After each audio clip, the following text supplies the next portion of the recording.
No names, no follow-up. Just move on. Even MAGA loyalist people who spent years online demanding the truth are now wondering why the same officials who said they'd pull back the curtain are the ones drawing it shut. And if you're confused, you're not alone, because that silence, it's loud. Hit subscribe to follow the truth.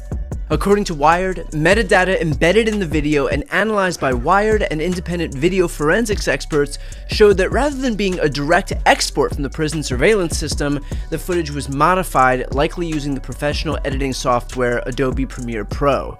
The file appears to have been assembled from at least 2 source clips, saved multiple times, exported, and then uploaded on the DOJ's website, where it was presented. It all started with a moment that no one was expecting, at least not in the way it unfolded.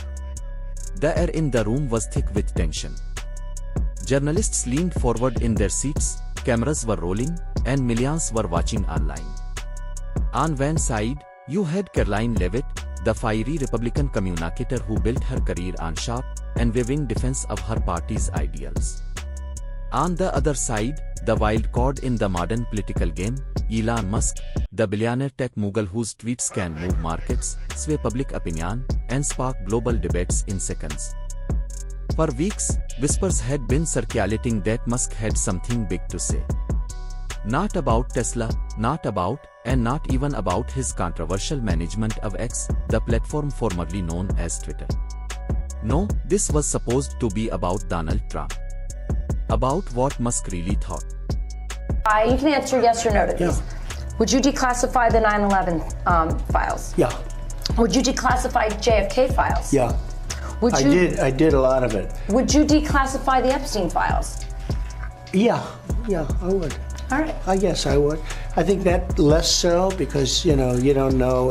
You don't want to affect people's lives if it's phony stuff in there because there's a lot of phony stuff with that whole world. But I think I would, or at least do you think that would restore trust? Help restore trust? Yeah, I don't know about Epstein so much as I do the others.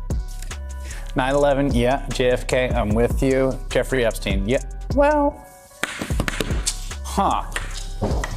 why would Donald Trump be so circumspect about exposing the secrets of Jeffrey Epstein, a billionaire child sex trafficker who died in prison, without revealing which of his well-connected elite friends knew about and possibly even participated in his revolting and illegal activities? How can people be expected to have faith in Trump if he won't release the Epstein files? That post by Elon Musk this afternoon gets at a serious question, prompted by MAGA fans, among others. After everything, the answer is maybe.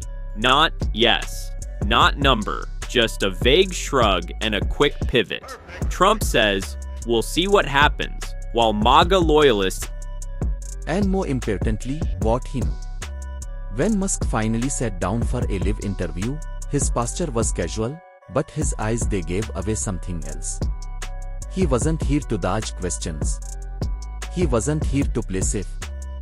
And when the conversation finally turned to Trump, Musk leaned in slightly and dropped a sentence that would ignite a political firestorm. The truth about Trump isn't what most people think. That's all it took. The internet erupted. What did he mean?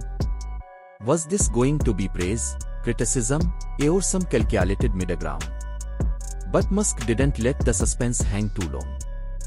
He spoke clearly, almost methodically, about his experiences with Trump, the private conversations, the public moments, the deals that never made headlines.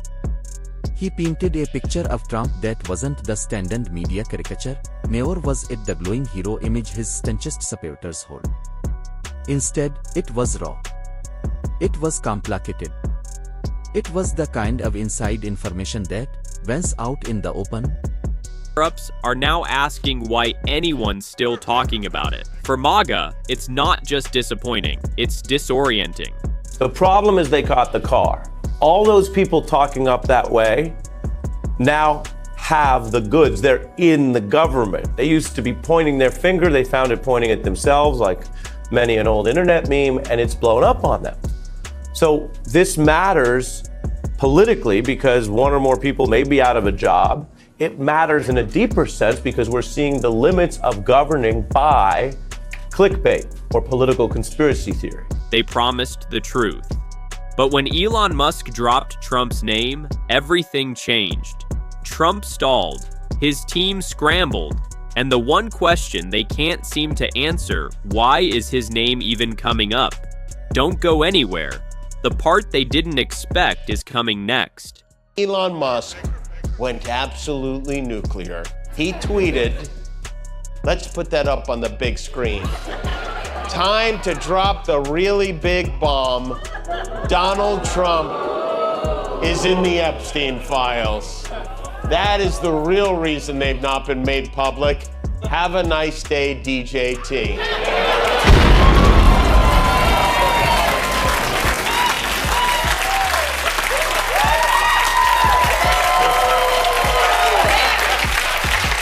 Whoa.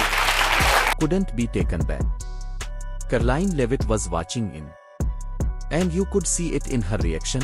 This wasn't just any political soundbite for her. This was personal. This was about defending the man she believed had been relentlessly targeted by the establishment and unfairly vilified by his opponent. The moment Musk's words spread, Leavitt took to the airwaves, her tone sharp, her energy high. She accused Musk of throwing red meat to the media jackals and misrepresenting the truth in the name of tech elitism. Her voice rose as she spoke, her hands cutting through the air like blades. She demanded to know why Musk, a man who had previously expressed support for free speech and resistance to cancel culture, would suddenly decide to feed into narratives she saw as hostile to Trump. The clip of her heated commentary spread almost as fast as Musk's original statement. Suddenly, you didn't just have Musk vs. Trump, you had Musk vs. Leavitt, with Trump's legacy as the background. The fascinating ask a question about the client list, and my response was, it's sitting on my desk to be reviewed, meaning the file along with the JFK, MLK files as well. That's what I meant by that. Also, to the tens of thousands of video, they turned out to be child porn downloaded by that disgusting Jeffrey Epstein. Child porn is what they were. Never going to be released, never going to see the light of day. To him being an agent, I have no knowledge about that. We can get back to you on that. So, it was on her desk. That's what Pam Bondi said back in February. A file that supposedly held the Epstein client list, right next to the JFK and MLK files apparently. But now, she says it was just a figure of speech. And the so-called tens of thousands of videos? Also gone. Turns out they were never going. The part was that Musk didn't fire back in the usual political way. He didn't issue a release or arrange a rebuttal interview. Instead, he posted a series of cryptic tweets, short, sharp lines that made people lean in closer, trying to decode them. One simply read, "Sunlight is the best disinfectant." Another, "If you want to know who someone really is, watch what they do when the cameras are off." Those tweets hit differently. People started digging. Journalists began speculating. Was Musk hinting at something specific he had seen behind the scenes with Trump?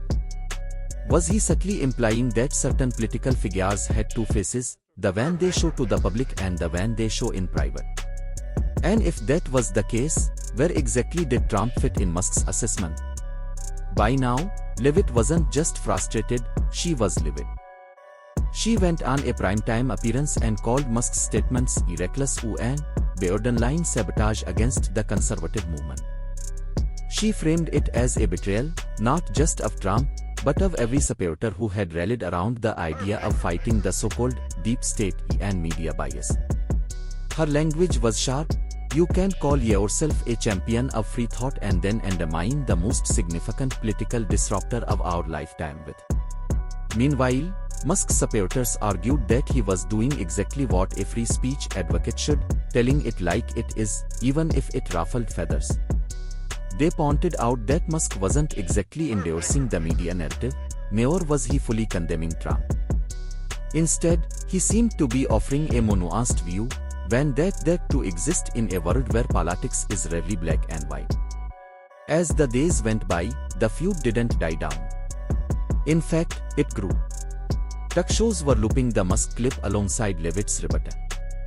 Political strategists were weighing in, some saying Musk was playing a dangerous game with Trump's base, others arguing he was strategically carving out a mid-lane for himself in the political conversation. Then came the leaked audio. No one knew exactly who had recorded it, but suddenly there was a private conversation circulating online, allegedly between Musk and a close associate, in which he discussed Trump's style in terms. He described it as sometimes brilliant, sometimes chaotic, and while he acknowledged Trump's ability to energize a crowd, he also questioned whether that energy could translate into sustained strategic governance. Revealed no incriminating client list. So what happened to the Epstein client list that the Attorney General said she had on her desk? Well, I think if you go back and look at what the Attorney General said in that interview, which was on your network, on Fox News. Got the quote. Go ahead. John Roberts said, DOJ may be releasing the list of Jeffrey Epstein's clients. Will that really happen? And she said, it's sitting on my desk right now to review. Yes.